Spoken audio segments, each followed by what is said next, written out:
Onje America temukotte obiyadde nakatono wamu n'omukozi yali omukozi waffe naye ngenda kuba mbaleetera ababuzeeko mumanye ebice ebifeeyo lwaki bonna bagenda lwaki basalawo okubeera nga bava mu Uganda ne bagenda naye nga njagala nsooke mbawe wembule mukakase ensonga lwaki yaleese ente wamu nina ne palaso mwe olugambo nga nina lungi mpulira nga lungi ekyo bantandikiddewa kansooke mbawe wembule abalage ensonga lwaki yaleese ente.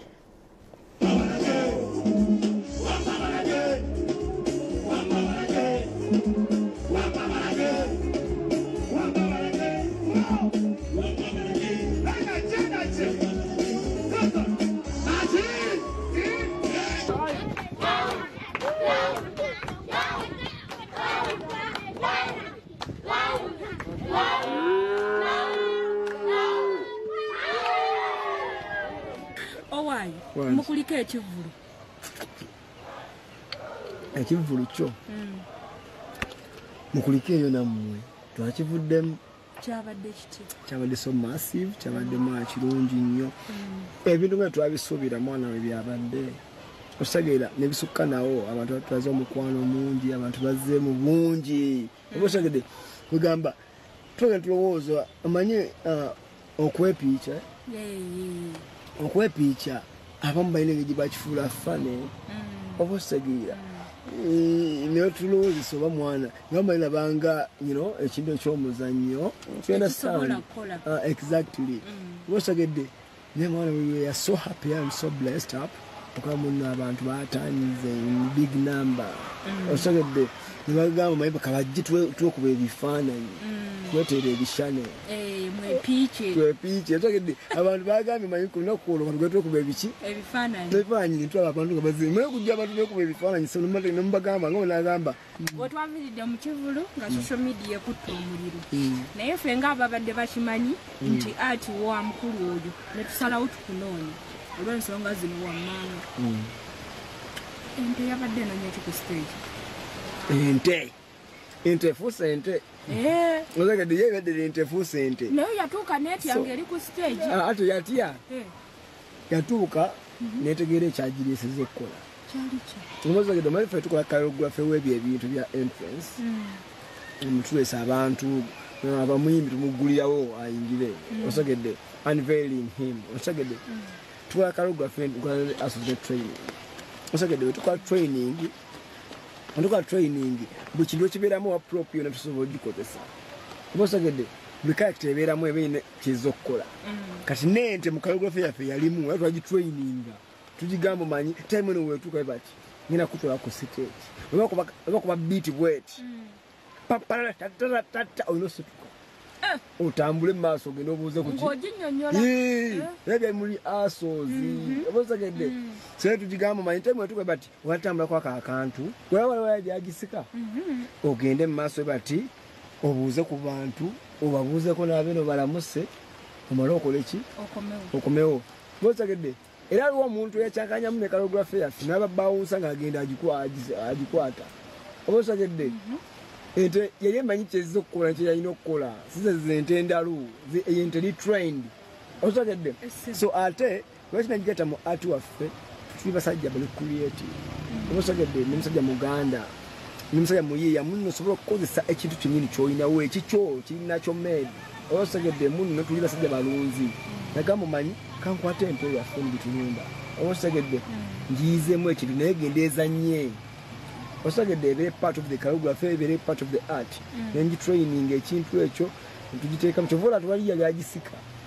nze yagireeta ku stage owandaba nenzeka wakati we batta nkozina ebyaffe obosagedde era time yawe weyatuuka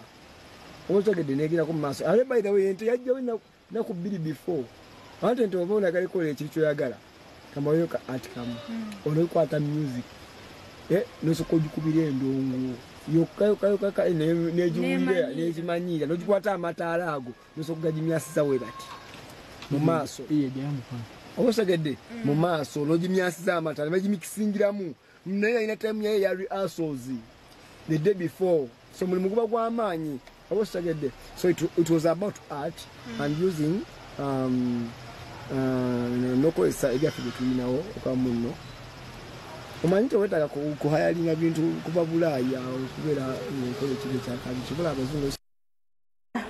Nze bulijjo mmanyi nange embwa zokka zibatendeka ne bajwa nga bagiwa erinnya ne bagitendeka ngeri gye bagiyitamu ng'osobola okugigamba ekigambo n'ekipiki nga kati nene nte we bagiragira nti genda wali ng'egenda nti komawo ng'ekomawo eno ente yo yatusobedde naye nga w'embula oyo gwe mulaba abaana abo bonna be mulaba abeera nabo ku stage yabalabirira yabeera nabo newankubadde nga mugamba nti yalemeramu engeri ya ghetto oba embeera ya ghetto obusobozi bw'alina awulira nga kimukalubiriza okubalaba bwatyo agenda amukwatireko bino ebintu bannange naye takikola nti ayeewaana oba ki agezaako kyasobodde ko abaana ba ghetto abakwata n'abatumbula ebitone baba balina kubanga ebyo bintu byolaba bakwata abaana ne bakasuka bakola training alina okubaliisa balina okusoma alina kyasobodde asobola okubeera nga asobola obbakwatirako Wembula yavuddeyo n'atugamba ensonga za ebizibu byayitamu naddala ku stage nga ze n'abaana be bazze okupafominga eno babagoba bababulinga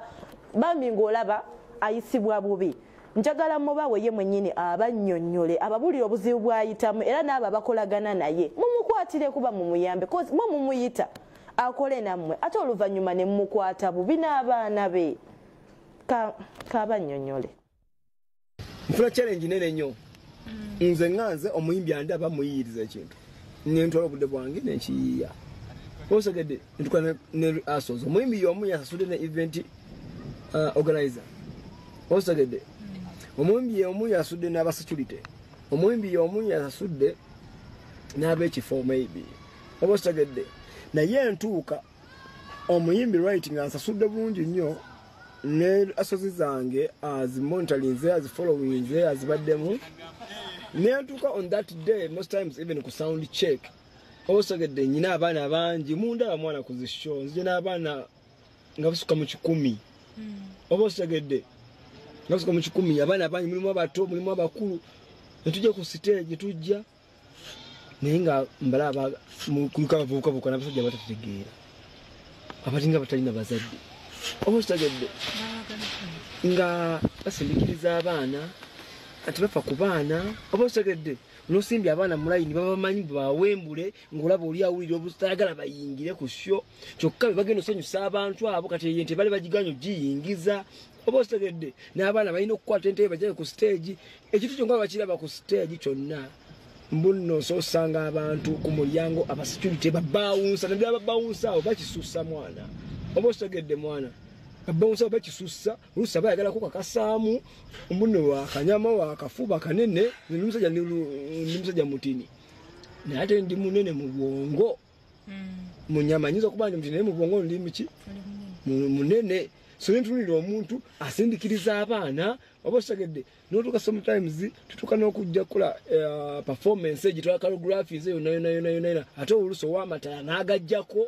kyokka ebintu tusubye tukola birisike birimu okubuusa abaana mu bbanga oba otegera ekintu ekyo nayagala obulusi banze nkola ensobi mugambe Wembule lwaki akanyuga abaana babandi mu bbanga nayagala oba omwana abakemisi osegedde sometimes noleta nga tugenda okuzina jukira omuyimbi yakusudde ekintu ekyo tukikole ate oli nakwata ebizindalo nabijuza ku stage wonna nga tagala ate mumuzinirewo mbomwana wonna akanyuga omwana atagina gwata edi mu muzindalo oba mu ttaala so nfuna okusomooza kw'amaanyi nsiko muguwa munene nnyo nga event etuuse naye nga mba nnyo otuuka nenkikola kuba omuyimbi yabangamba kimu Wembule tukole ekintu kye nagambye okula kye wandaga oba osagedde sometimes olusi tuba n'omuliro nga wagulaba for example wakushira kenzo omuyimbi tokoze choreography wa muliro ogwo oba osagedde obviously sobo twabitraining tusakola mess osagedde ninga atoli agamba sagala muliro ku stage yange oba osagedde kati nga bouncer twinya stage ate bouncer babagamba batuliza order abagambi tumbakiza kulinnyayo olagera confusion eyo what chiche message eno I'm sorry to say it naye twesorting twemate kweswaza kuki kubivulu kuba nange mba nkola boss wange kyakoze eki kyangambye kyovola bambu walabye ente eri ku stage etambula ebyayo nze yagirese manyi njiraba manyi kyenkola oyota manyi na kyezze kola ajabiddawo bamwesa kuuma birala nnyo nagera nagikwata bagogwa nagizeeri oba osegedde ente nange ndi company obosagedde mukyenkola mba nkimanyi era nzina ne ttiimu buli muntu aba manyi kyaza okukola. Right, you can advise but don't take action before my consultation. Obosagedde soka kusomoza kwensanga ali n'abalala mwana lusi batugaana bagamba Wembulo ina abaana bangi umulinzi ali abaana nga bana ne baagala okujja ku concept gye wa planinze. You understand? Don't forget that in the Wembulo Foundation, it's a non-government organization which uses art, the creative art of dance, to change lives. Obosagedde mbuno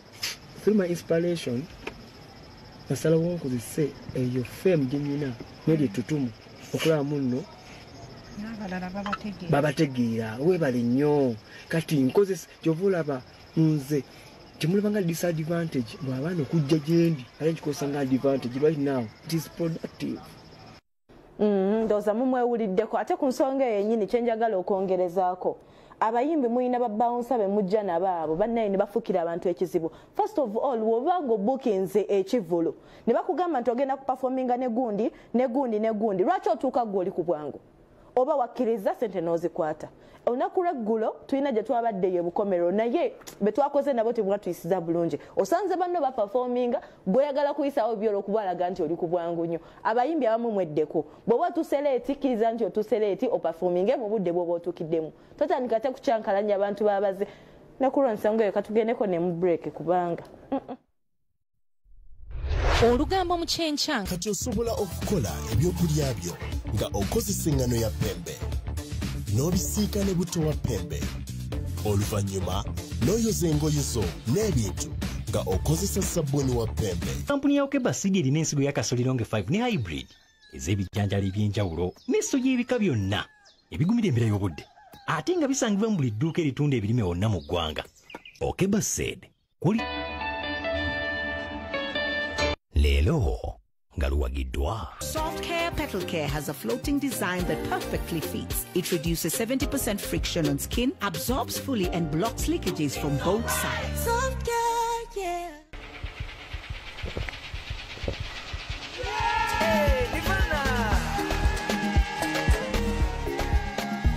Nirvana packaged drinking water is a product of Crown Beverages Limited, makers of Pepsi products.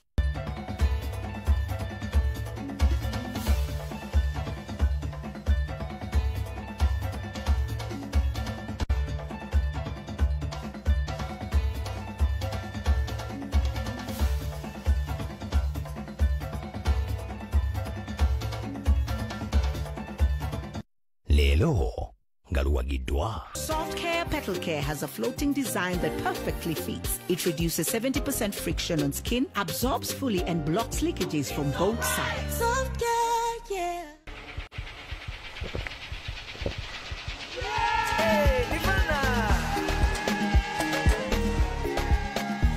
Nirvana packaged drinking water is a product of